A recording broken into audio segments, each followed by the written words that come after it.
Buenas noches, queridos amigos y amigas, familia de Espacio Persa. Aquí estamos, una noche veraniega de agosto, grabando este podcast para ustedes, en el que vamos a tratar un tema sobre una festividad religiosa que se celebra especialmente en Irán, aunque sus orígenes se remontan en el antiguo Irak.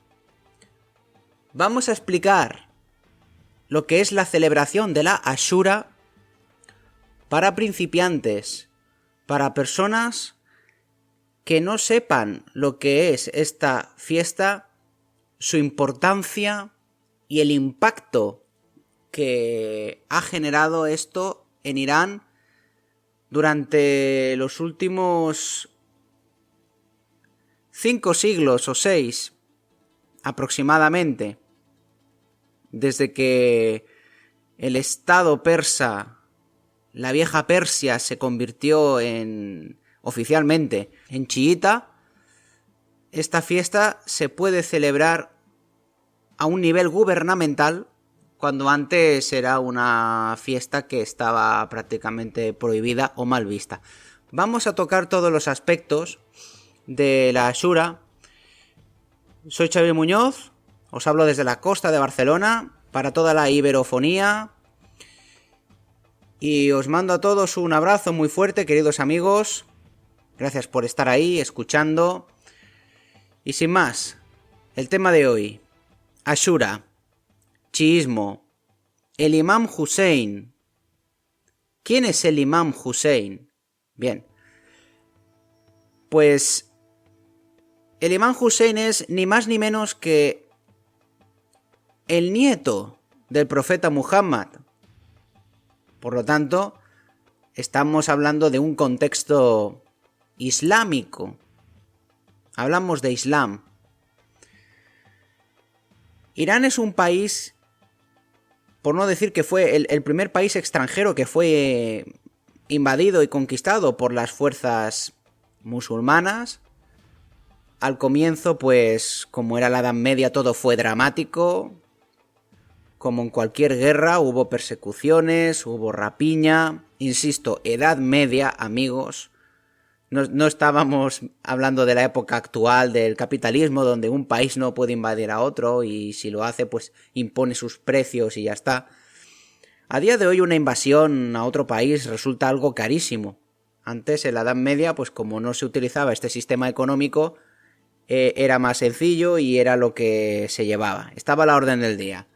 Sin dramatizar mucho y sin hacer muchas pausas con el tema de la conquista islámica de Persia, pues con el paso de los años y de los siglos, los persas abrazaron el Islam y metamorfosearon sus creencias y su sabiduría gnóstica, incluso zoroastriana, impregnada de valores místicos, dentro del sufismo iranio, como bien nos explica Corbin en sus magistrales obras, escritas ya hace décadas, Podéis encontrarlos en la edición Siruela, El hombre de luz en el sufismo iranio y Cuerpo celeste, tierra espiritual, si no me equivoco.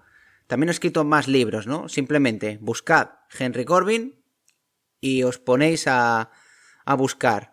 Los libros originales están en francés, porque el autor es un filósofo francés, y claro, pues son diversos volúmenes que se llaman En Islam Iranien, el Islam iranio, ¿no? Me parece que eran 6 volúmenes o así. Y además son bastante económicos. Lo que pasa es que, claro, la pega es que hay que saber francés para entender eso. Y aquí el filósofo empieza a cuestionarse que tampoco las creencias que tenían los antiguos iranios no se diferenciaban mucho a las creencias cristianas. Lo único que hay que añadirle una angelología y una escatología mazdea. Pero bueno, es otra historia paralela a la nuestra, porque al fin y al cabo, entre Islam y cristianismo, pues tampoco es que haya mucha diferencia. Es decir, ambas son religiones monoteístas, tienen su Cristo, su profeta, su maestro, y tienen sus mandamientos y tienen sus leyes y sus instituciones que vinieron posteriormente. Con todo esto, y sin irnos por las ramas, como tanto me gusta siempre de verdad, es difícil no explicar un monumento persa hablando solamente de un solo color. Es decir, un monumento persa está repleto de mosaicos, hay toda clase de colores, el abanico se despliega magistralmente y ahí vemos las formas geométricas, los mosaicos, los azulejos, y que toda esta complejidad forma parte de un todo, como las ideas de Platón. Lo que quiero transmitir con esta introducción es que al final todo es lo mismo, manifestado en diferentes culturas, en un diferente acento. El caso del imán Hussein es parecido, voy a decir parecido por no querer compararlo con el martirio que han sucedido grandes maestros místicos, profetas, como viene a ser Jesús de Nazaret, Jesucristo, que fue crucificado, o en el caso de Halash. También tenemos otros casos que han sido perseguidos tanto por el Estado como por una iglesia o por una inquisición. Y son casos que estaban inspirados, que estaban iluminados, que venían aquí a predicar la verdad, porque la verdad se había distorsionado, y sin embargo la verdad, queridos amigos, es algo que a través de la historia vemos que no funciona, que no encaja con esta manera cuadrada de que tiene el sistema de que todo encaje, de que 1 más 1 es 2. Y sin embargo, pues la física cuántica está demostrando que eso no tiene por qué ser así. Muchísimo menos si lo aplicamos al corazón humano. La República de Platón, pues deja mucho que desear en ese aspecto, ¿no? De cómo tiene que funcionar un Estado. Afortunadamente, después vino Jesús, el profeta Jesús, y lo dejó claro. Aquí tenemos que amarnos. Clarísimamente. Dejémonos de que si hay que hacer tres estatus sociales y aquí cada función que tiene que cumplir un ser humano debe de ser meramente mecánica. Sin duda, las ideas de Platón fueron muy buenas e incluso revolucionarias para su época. Fijaros que en plena revolución industrial, habiendo pasado unos 2500 años aproximadamente, esas ideas seguían vigentes y son la base y el pilar de la civilización occidental. Así que con todas estas pinceladas y grandes brochazos que estoy dando de filosofía, de mística, de religión y de cronología histórica, creo que va siendo el momento de empezar a hablaros sobre el Imán Hussein, que es esta celebración que hacen en Irán. ¿Por qué se celebra en Irán si estamos hablando de una religión árabe que nació, que venía de Arabia, que la lucha que si fue en Irak? Todo esto lo vamos a explicar paso a paso, sin más, amigos. Pero para ello, como digo, esto es para principiantes, es empezando desde cero y tenemos que empezar desde el principio, porque en ese momento el Islam acababa de surgir como religión y estaban pasando cosas.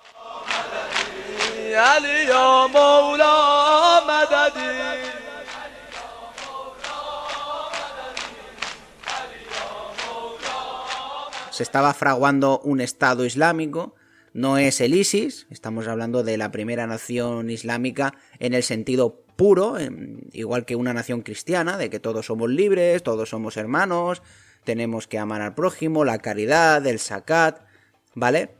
Estas eran las ideas del profeta Muhammad, que una cosa es el profeta Muhammad, que fue un ser humano extraordinario, por eso fue profeta. Tenemos que entender que en el Islam la figura de profeta se encuentra en el peldaño más alto en el que puede alcanzar un ser humano en la tierra con vida. En el Islam, amigos, el profeta está por encima de los ángeles. No es así en el cristianismo, por ejemplo. En el cristianismo, un profeta tiene una conceptualización distinta. Un profeta puede equivocarse interpretando las revelaciones de Dios. Incluso en el Islam, los primeros profetas, los del Antiguo y Nuevo Testamento, también lo explica Ibn Arabi, que algunos profetas se equivocaban a la hora de interpretar los signos. No fue eso lo que le ocurrió al último, al sello de la profecía, que es el profeta Muhammad, el hombre perfecto, el hombre que descubrió su naturaleza perfecta, el hombre que escuchaba a su ángel, el ángel Gabriel. Aún así, como ser humano, también en el Corán encontramos que a veces el diablo le jugaba malas pasadas, y a veces venían algunas suras o algunas aleyas que estaban siendo inspiradas por Satanás cuando veía que tenía que pactar con los politeístas, y luego de repente ese mismo día rectificaba. Por eso es una pasada leerse el Corán, porque vemos la propia experiencia y la propia vivencia que está teniendo el profeta en su comunión con Dios, por un lado, y el mensaje que está transmitiendo de una manera pura al pueblo. Y el mismo mensaje, en el momento presente, se corrige y se purifica. Con todo esto también hay que dejar claro que tampoco estoy diciendo que un profeta sea el mejor del mundo, pero sí que lo fue el mejor de su época. En la época en la que estaba Moisés, el mejor profeta de su tiempo. En la época que estuvo Jesús, el mejor de su tiempo. En la época de Mahoma, el mejor de su tiempo. Buda, Mani, Zaratustra, Lao Tse, etc. Y un larguísimo etcétera de grandes maestros ascendidos que descubrieron su naturaleza perfecta. Es curioso cómo algunos de estos maestros han causado tal impacto en la sociedad que han nacido religiones, como viene a ser el caso de los maestros ya mencionados, y si no son religiones, son filosofías y maneras de vivir. En el tema del Islam, queda claro que aparecen los musulmanes siguiendo a Muhammad, que es la referencia, es la antena que sirve para conectarte con Alá. Siguiendo los pasos del profeta, seguro que serás bienaventurado. Si te desvías de los pasos del profeta, malaventurado, sin duda alguna. Bien, ahora os quiero recomendar, si no os habéis leído ninguna biografía del profeta, que busquéis y que os leáis biografías sanas, tanto de fuentes externas como de internas, para que conozcáis la vida de este extraordinario personaje que en diversas ocasiones ha llegado al ranking primero de personajes extraordinarios a nivel histórico de todo lo que llegó a hacer. Lo digo porque el profeta Mahoma o Muhammad ya es desconocido para una gran mayoría de público. Entonces, claro, por eso llevo aquí ya 13 minutos y todavía no hemos empezado hablando del Imam Hussein. Por supuesto, es que si todavía no entendemos quién fue Muhammad, ¿cómo vamos a entender quién fue Hussein? Aparte de ser el nieto. Porque tenemos que comprender un poco el contexto de dónde se había forjado esta religión y de toda la historia y de todas las batallas que tuvo que hacer el profeta para fundar su religión y cómo tuvo que convencer a su pueblo para poder generar una nueva humanidad. En esta nueva humanidad que se estaba forjando en Arabia, que al mismo tiempo era una espiritualidad renovada, un estado nuevo, con leyes, al mismo tiempo se entremezclaba el poder, y hubo muchos hipócritas que se aliaron a las filas del profeta simplemente porque era el que estaba venciendo a última instancia. Podemos ver los primeros sucesores del profeta, que son los califas. Tenemos los 4 primeros califas, que son conocidos como los bien guiados. El primero fue Abu Bakr, que estuvo 2 años, porque ya falleció por muertes causas naturales. fue elegido en una asamblea, porque claro, el legado fue impresionante, y eso se iba a disolver. Entonces Abu Bakr, que había sido un compañero inseparable del profeta desde los primeros tiempos, la tribu decidieron en una votación, en una asamblea, de que tenía que ser él el que tenía que continuar con su obra, porque si de lo contrario se hubiese dispersado todas estas tribus de Arabia. A la muerte de Abu Bakr tenemos a Omar. ¿Qué pasa con Omar? Fue un musulmán extraordinario, por supuesto. Lo fueron los 4 califas bien guiados, fueron musulmanes extraordinarios. De eso no cabe ninguna duda. Pero ¿qué pasa con Omar? Y con el que le sigue, Osman, que son omeyas. Omeyas menores, no eran tampoco de la gran, pero ya tenían algunas raíces. Los omeyas fueron hostiles al profeta al principio. Y muchos de ellos, de esta gran familia, que era muy poderosa, decidieron aliarse con el profeta porque era la única forma que quedaba de sobrevivir. Y como una gran familia, poderosa, de riquezas, de poder, es lo que quiere más. ¿Qué querían los Habsburgos? Poder. ¿Qué querían los antiguos Borbones y los que hay ahora también? O los Lancaster, o los Romanov, o los Safávidas, o los Pahlaví. ¿Qué quiere una dinastía? ¿Qué quiere una familia poderosa? Más poder. Entonces aquí tenemos un problema, Houston. Tenemos un problema.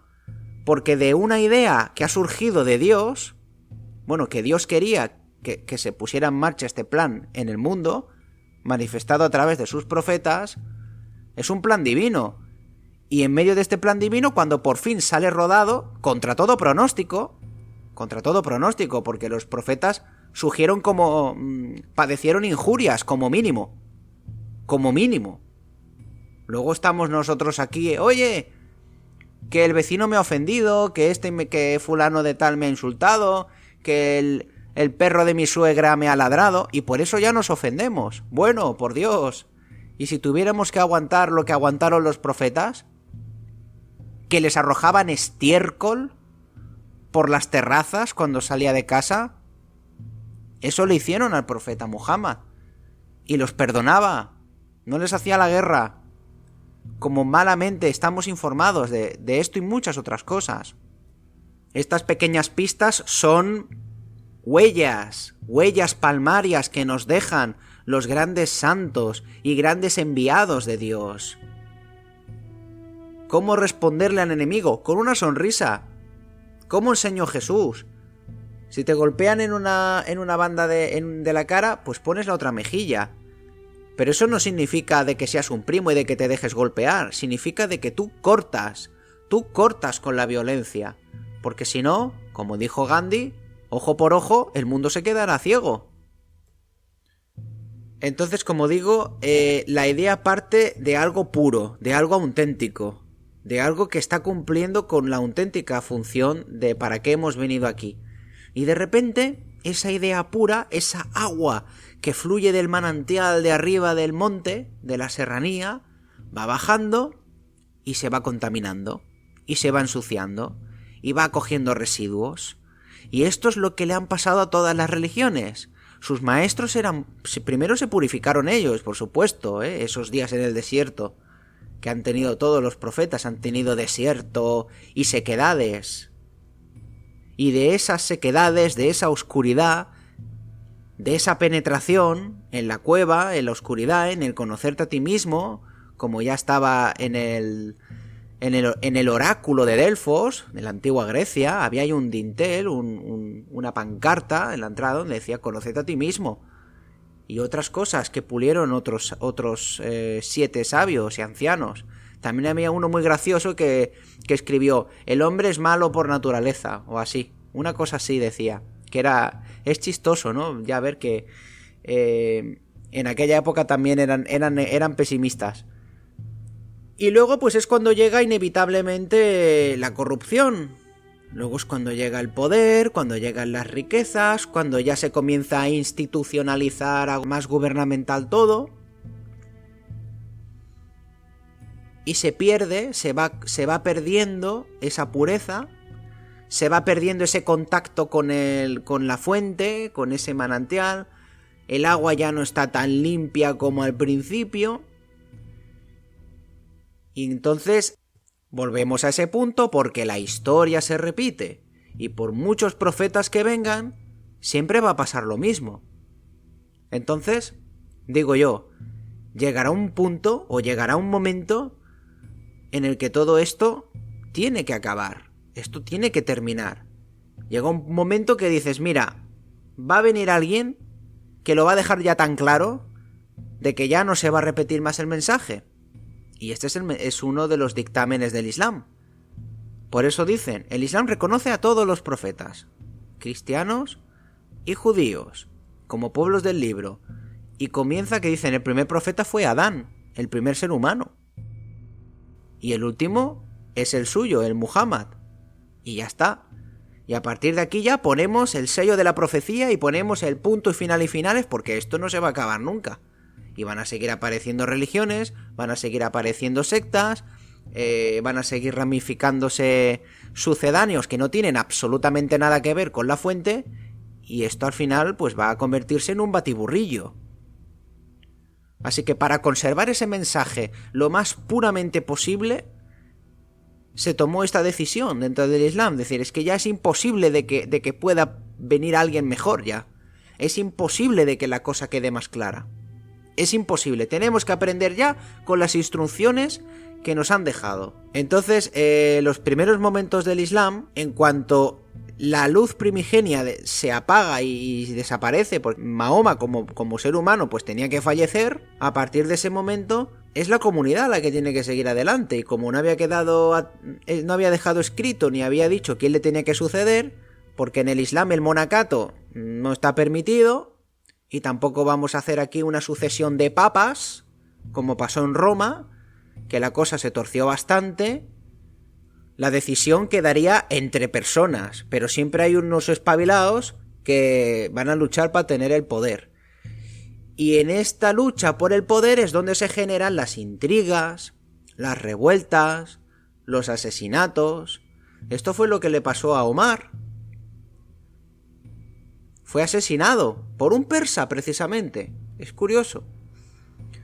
Debido a todo el daño que estaba causando ya esta conquista islámica a Persia, porque estaba siendo una conquista despiadada, que ya poco o nada tenía que ver con lo que estaba enseñando el profeta. Esto da para otro programa o para una temporada entera de programas, hablar sobre la conquista islámica de Persia, que tengo por aquí algún trabajo, pero que se puede explicar todo perfectamente, desde un punto de vista histórico y subjetivo, aunque a veces yo me voy por las ramas y me dejo llevar por las pasiones como persona. Y a lo que vamos, Omar ya muere asesinado. Estamos hablando del segundo califa. Llega el tercero, Osman. Se le echa encima al pobre Osman una turba, pero una turba impresionante. ¿Por qué? Porque Osman ya está buscando de enchufar a sus parientes para dejarlo todo bien preparadito y bien cimentado bajo el mando de los omeyas. Y vemos que lo que enseñaba el profeta de igualdad y de hermandad pues era una cosa que ya estaba cayendo a la deriva. Esto lo vio la gente y bueno, también la cosa ya nos estaba administrando de una forma equitativa. Por lo tanto, vino una revuelta, se le echó encima a la casa de Usman y ahí se le acabó gobernar y se le acabó todo al señor Osman. Fue asesinado también y aquí ya van a comenzar las disputas por los clanes, por las familias, a ver quién tiene que gobernar, pero estaba clarísimo que a quien le tocaba gobernar entonces, ya desde un principio, según los partidarios del Imam Ali. ¿Quién es el Imam Ali? El primo y el yerno del profeta, que había estado también, había sido un compañero inseparable del profeta. Y bueno, pues los partidarios de Ali callaron, perseveraron se aguantaron y respetaron la decisión de toda la umma. Bueno, pues Abu Bakr, ok. Después al señor Omar, vale. Después de Omar, Osman, vale. ¿Y ahora qué? ¿Qué hacemos? Osman ha sido asesinado por una turba, ¿qué hacemos? ¿Ponemos al hijo de Osman? Porque esa hubiera sido su voluntad, pero es que tenemos a Ali.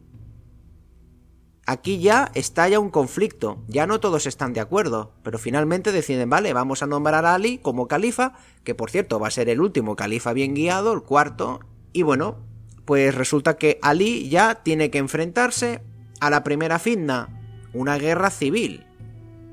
Tiene que enfrentarse a esta guerra civil con la esposa que había tenido el profeta, no sé si fue Aisha y se enfrentó en una batalla. Había muchos intereses ahí. Ya estamos hablando de poder, más poder que espiritualidad.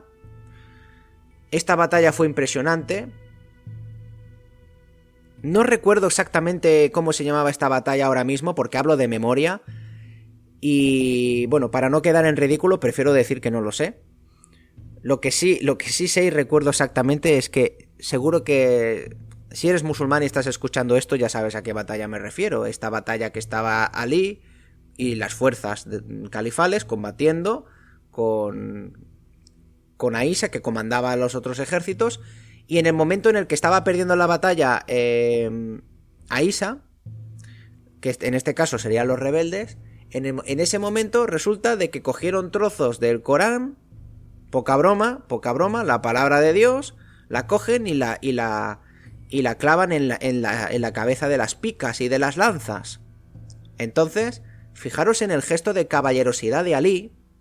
Ahí es donde se ve cuando uno es un auténtico caballero, no solamente realizando actos de piedad, sino que incluso teniendo la razón a su favor, habiendo estado legitimado su poder por unanimidad y estando entablando una batalla con sus hermanos que tenía ganada, y aún así cuando ve que clavan en una pica, en varias lanzas o picas, la palabra de Dios, está siendo consciente de que todo esto es un desastre y de que hay que perdonar, porque esa es la máxima es perdonar, no es hacer la guerra. Entonces, en ese momento, pues se paró la batalla, se congeló la batalla por completo. Todos los partidarios de Ali, pues todos no estaban de acuerdo con aquello pues es algo que les dio rabia, ¿no? Porque carajo, ya tenía la batalla ganada y de repente decide parar eso porque han colgado ahí en las lanzas los trozos del Corán para manifestar de una manera de que ellos también son musulmanes y de que ellos también están luchando por la verdad. Van a seguir produciéndose escaramuzas entre los árabes.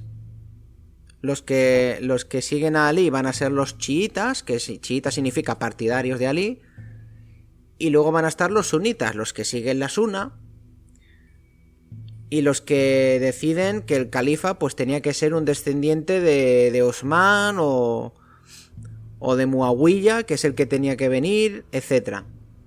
¿Qué pasa? Que Ali es asesinado también. Es asesinado mientras estaba rezando. Aquí es donde el problema todavía se agrava más. Porque claro, ¿quién va a suceder a Ali? ¿Lo va a suceder su hijo o lo va a suceder el hijo de Osman? Que ya estaba esperando también para tener el turno. Lo que pasa es que claro, el hijo de Osman, como ya os he dicho, era un omeya. Y ellos decían, es que nosotros somos parientes del profeta. Bueno, porque se casaron con una hija. Pero es que Ali, aparte de que también se había casado con una hija del profeta, era su primo también. Y tenía más consanguineidad que los otros que se habían juntado simplemente, Dios sabrá si ha sido por interés o no. Entonces la cosa se complica mucho. Se complica mucho porque a partir de ahí ya entra Muawiyah en el califato. Ya no va a ser un califa bien guiado, pero bueno, es el que sigue la mayoría, que son los sunitas. Y los chiitas pues van a decir que esto es una usurpación. Es una usurpación.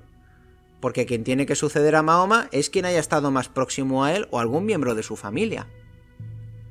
Así que tenemos dos hijos de Ali, que es Hassan y Hussein.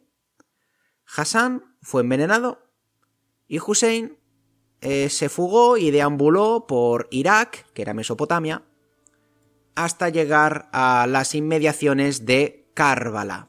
Y aquí es donde llega el epicentro del drama.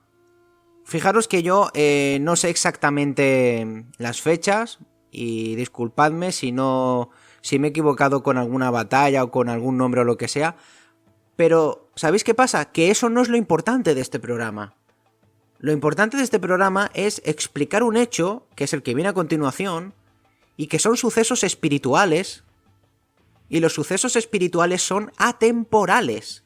No tiene nada que ver la cronología que estamos contando nosotros en la historia con los sucesos que ocurren espiritualmente. Como decía Einstein, tu tiempo no es mi tiempo. El espacio-tiempo el tiempo es una ilusión. Entonces seguimos con la historia, como os comentaba, y vamos a decir entre comillas que hubo una usurpación, para no ofender a los musulmanes sunitas, en la que ya se estaba jerarquizando y se estaba ya mintiendo desde el poder de los omeyas, que por cierto, solo hace falta ver lo poquísimo que duraron los omeyas como dinastía y lo muy mal que terminaron. Es por algo. Es decir, quien a hierro mata, a hierro muere. Enseguida los borraron de la historia, los omeyas. Y aparecieron los abásidas, otra poderosa familia que encima era respaldada por los persas.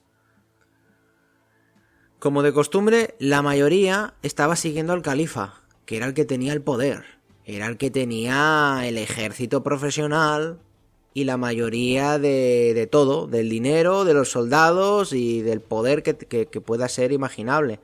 En aquel momento estaba siendo todavía muy primitivo y se estaban basando en cosas del Imperio Romano. Y tenemos a Hussein, que es el último cabecilla que queda visible, descendiente directo del mismísimo profeta del Islam. Había sido iniciado por su padre, que había sido Alí, aparte de ser califa también era imam, y por lo tanto conocía secretos, que esto es un hadith que dijo el profeta: el Islam es mi ciudad y la puerta es Alí. El profeta Mahoma era el que predicaba al pueblo, y Alí era el que se encargaba de enseñar las partes esotéricas de la misma tradición. No sé si fue Abu Bakr quien dijo algo. Dijo: si explicáramos el 100% de todo esto, nos cortarían la cabeza a todos. No me acuerdo de dónde venía esto, pero es realmente así. Y con eso no quiero decir que Alí sea mejor que el profeta. Es decir, una cosa que todo el Islam tiene en común, sean de la escuela, del pensamiento, de la secta que sean, una cosa tienen en común, y es que el profeta es Muhammad. Eso está claro. A partir de ahí ya son diferentes maneras de entenderlo, diferentes maestros, diferentes formas de pensamiento, pero que hay un Dios y que Mahoma es su apóstol, esto está claro. Así que al final el conflicto entre sunismo y chiismo sería por el poder de quien tiene que detentarlo. Si sería mediante el imamato o si sería mediante un califato elegido por unanimidad. Como ya hemos indicado, el califato se estaba corrompiendo de una manera vertiginosa, nadie decía nada, nadie tenía suficiente valor para decirlo. ¿Quién va a decirle al tirano que es un tirano cuando tiene todo el poder y puede arrastrarte hacia la ruina? Pues hubo un personaje que sí que hizo esto, y era la única cabeza visible que había en ese momento, que fue el imam Hussein. El imam Hussein y los chiitas, que eran una minoría, son los que denunciaron públicamente que lo que se estaba cometiendo con el Islam, que se estaba haciendo un califato y ahí estaba habiendo ya un enchufismo muy parecido a lo que estaba pasando en el Vaticano. ¡Ey! Hermanos musulmanes, esto no es lo que nos ha enseñado el profeta. No queramos volver al punto de no retorno de cómo acabaron los zoroastrianos. Ya sabemos lo que pasa con la historia cuando una religión se vuelve oficial en un estado. Que la cosa cambia totalmente. Y el Islam no es una religión que tenga que tener un estado. Es una religión que sirve para unir a toda la humanidad. Y esto es algo que ya se estaba perdiendo. Porque los omeyas eran muy racistas. Primero, los omeyas después, que era la familia, después los árabes, y después los persas, y después los bereberes. Y esto es una jerarquía, no señor. Musulmanes todos iguales. Y si no son musulmanes, también hay que respetarlos. Esta es la enseñanza del profeta.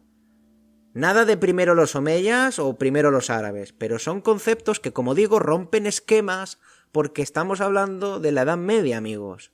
Entonces, frente a estas injusticias que se estaban ya repitiendo otra vez y estamos entrando ya en bucle con el tema del Islam, que estaba ya pasando lo mismo que le había pasado a las grandes religiones que terminaron convirtiéndose en religiones oficiales de Estado, religiones estatales, aquí va a acontecer algo extraordinario, porque el imam Hussein va a realizar una rebelión, va a rebelarse contra el Estado califal. Y aquí hay un punto de no retorno, amigos. Hay un punto de no retorno porque aquí es donde se divide. Por un lado tenemos el imam Hussein, que es el espíritu divino, seguir con los dictámenes de Dios, la voluntad de Dios, y por otro lado tenemos el ego, el Estado, el califato, el sistema, lo que esto es cuadrado, y lo cuadrado ya se ha demostrado con creces que termina arruinándose y lo único que hace es beneficiar a unos pocos. Así es como Hussein decide emprender esta lucha imposible contra todo pronóstico, porque apenas tenía fuerzas, apenas tenía poder en comparación con el grandísimo y todopoderoso califato.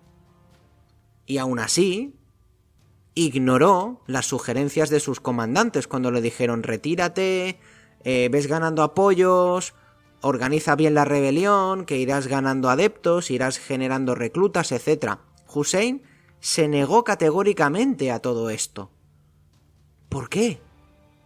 Pues porque mira, como dijo Gandhi, que lo vuelvo a citar, la verdad, aunque sea una minoría, sigue siendo la verdad. Si tú tienes la verdad, ¿por qué tienes que esperar? ¿Por qué tienes que organizar una revuelta? ¿Por qué tienes que preparar guerras para matar? No. Si tienes la verdad, ya está. Es así de fácil. Entonces, esto puede parecer una locura, porque al final, el imam Hussein fue rodeado en Karbala por un ejército, por un contingente de profesionales, y estaba ahí el campamento de Karbala como esta noche de agosto que estoy aquí hablando, una noche tranquila, una noche del mes de Muharram, que he dicho el mes de agosto, y no, a ver, los musulmanes tienen el calendario lunar que es diferente,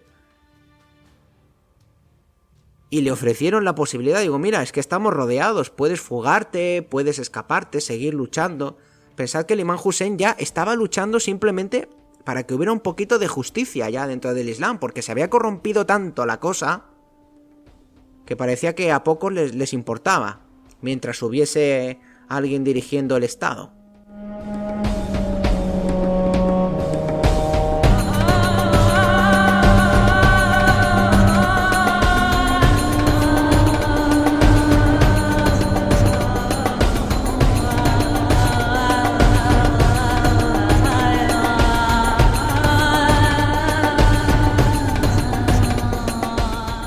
Hussein se niega categóricamente a rendirse o firmar la paz, porque claramente los que están en una mentira son los otros, que se han concentrado en el materialismo más acérrimo. Es decir, aquí estamos viendo un acontecimiento histórico que es muy importante.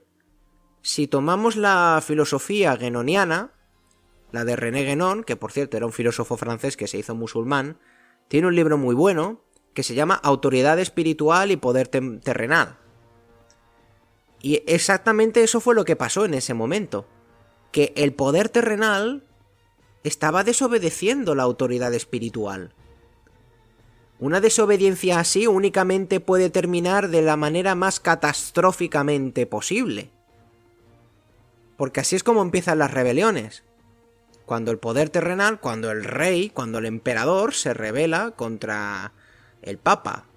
Entonces, claro, si tú te rebelas contra lo que jerárquicamente es superior a ti, significa que luego el inferior también se va a rebelar contra ti. Esta sería una de las causas de la Revolución Francesa. El rey de Francia había desconectado totalmente los vínculos con la espiritualidad y con el Papa, dejando de lado la corrupción del Vaticano y todo esto.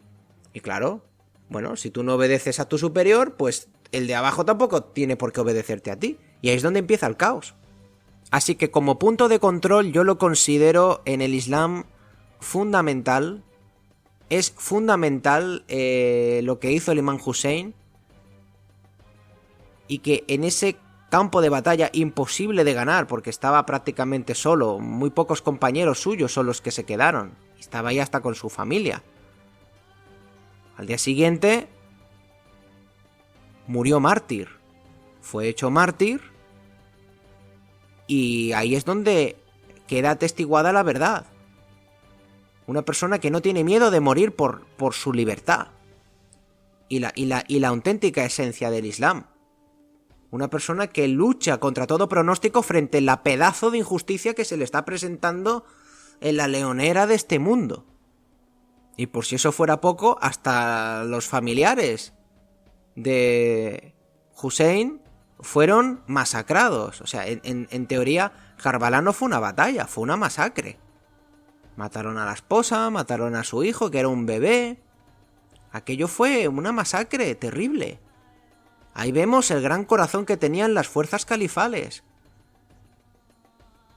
Absolutamente cegadas por el poder. Y de ahí viene lo que he contado anteriormente, de que los omeyas iban a acabar muy mal. Porque habían empezado muy mal. Y matando ya al nieto del profeta, la cosa no podía ir más que a peor. Y esta sería la historia. Esta sería la historia para comprender el martirio del imán Hussein, que se celebra hoy en Irán, habiendo transcurrido más de 1000 años. ¿A qué se debe esto? Oye, si eran árabes, ¿por qué en Persia están celebrando? Bueno, la historia es que los chiitas, pues como eran pocos y con el asesinato de los imames o la persecución, pues acabaron siendo menos y terminaron refugiándose sobre todo en Persia. Y el pueblo llano en sí tenía unas creencias chiitas. Lo que pasa es que el estado de arriba, el que gobernaba, pues eran sunitas. Y se practicaba el chiismo en secreto, como viene a ser el caso el caso más agudo y el más popular, precisamente, es el de los asesinos. El de la secta de los ismaelitas, el anciano de la montaña, que estaban ahí en una montaña, en una fortaleza de Alamut, totalmente escondidos, planificando selectos asesinatos a célebres personajes, porque no les quedaba otra táctica que hacer que la de la guerrilla, para seguir resistiendo. Por eso el chiismo es fundamental en Irán, porque el chiismo es como una manera de querer combatir esa usurpación árabe de que el Islam tiene que ser una cosa árabe y lo árabe tiene superior. No tiene por qué. El Islam es una religión universal. Y hoy en día parece mentira que un país como Irán, que no es árabe, que es persa, están defendiendo el Islam más que los árabes. Y están dando más la cara que los propios árabes. ¿Esto cómo puede ser? Bueno, también ha pasado con España. Cuando España estaba en su época de oro, en su siglo de oro, ¿qué tiene que ver España con los semitas de Belén de hacía 1000 y pico de años? Y España era la que estaba dando la cara por toda la cristiandad. Hasta la daba más que Francia, en la batalla de Lepanto. De hecho, ya visteis los franceses cómo colaboraban con los otomanos, y no se les caían los anillos. Pues esto es lo mismo, amigos. No tiene absolutamente nada que ver que una religión venga de un sitio y que luego otro estado, civilización o estado-nación defienda de una manera extraordinaria esa fe. Porque las religiones son universales, salvo excepciones. Si son endoconfesionales, como viene a ser en el caso del judaísmo o de otras.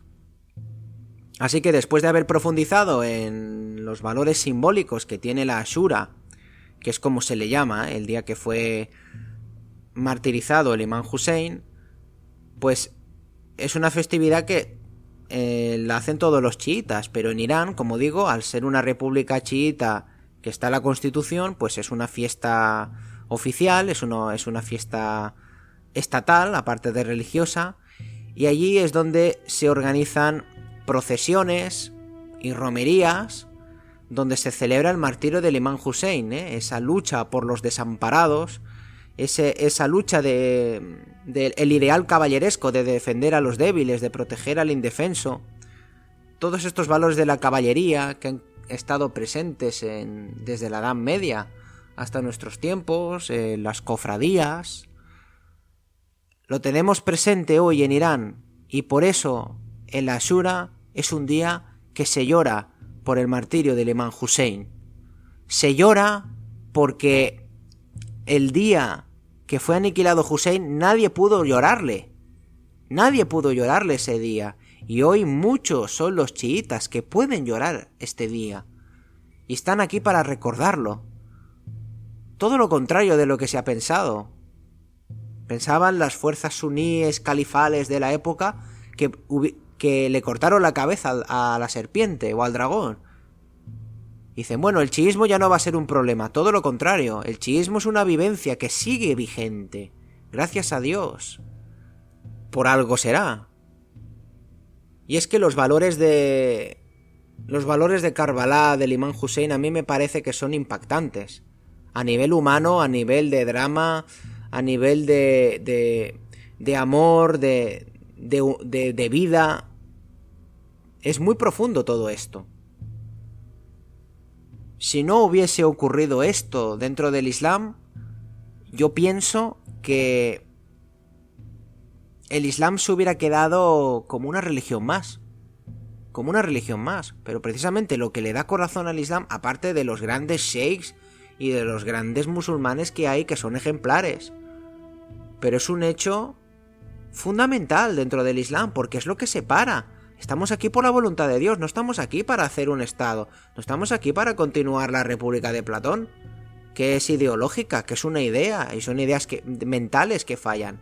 Todo tiene un propósito, muchísimo más elevado de nuestras mentes. Así que por esta razón, una noche como hoy se rememora en Irán la festividad de la Ashura. Y respondiendo a...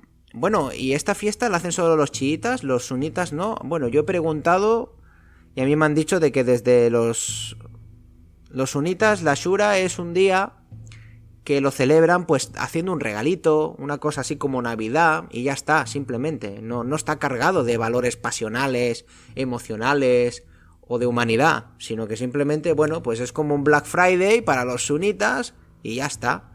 Mientras que para los chiitas es el calvario, la pasión, el desierto, la iluminación, la lucha, la auténtica yihad, la de luchar por la humanidad, la de luchar por ti, la de que quede atrás el ego, que quede atrás el poder, la humildad, el combate espiritual, muchísimas cosas, queridos amigos.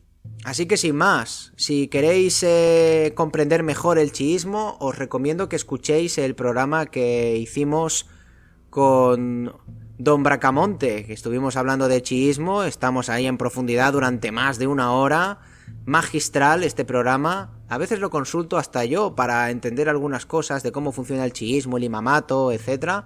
Lo podéis encontrar en YouTube y en iVoox. Y con todo esto, me gustaría finalizar este programa recordando la cruz que están cargando los chiitas con ese martirio del Imam Hussein, repleto de valores de justicia, valor e igualdad, muchísimo antes de la Revolución Francesa, muchísimo antes de la Declaración de Independencia de los Estados Unidos. En fin, sin más amigos, con todo esto os dejo y nos vemos en el próximo episodio desde aquí, Espacio Persa, desde La Padana, en la costa de Barcelona. Nos vemos, amigos. Hasta pronto. Pero antes de que me vaya, solo pido a Dios, por el amor al Imam Hussein, que no puedas beber ni un vaso de agua en paz.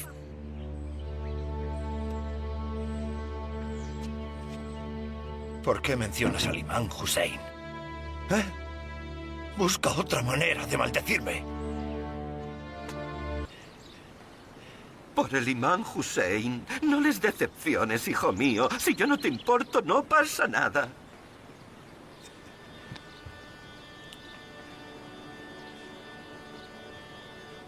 Usted también menciona el nombre de mi señor, el imán Hussein, y yo no sé qué hacer o qué decir. Yo tampoco sé qué más decirte. Escucha, pídele al imán Hussein y déjate en manos de Dios.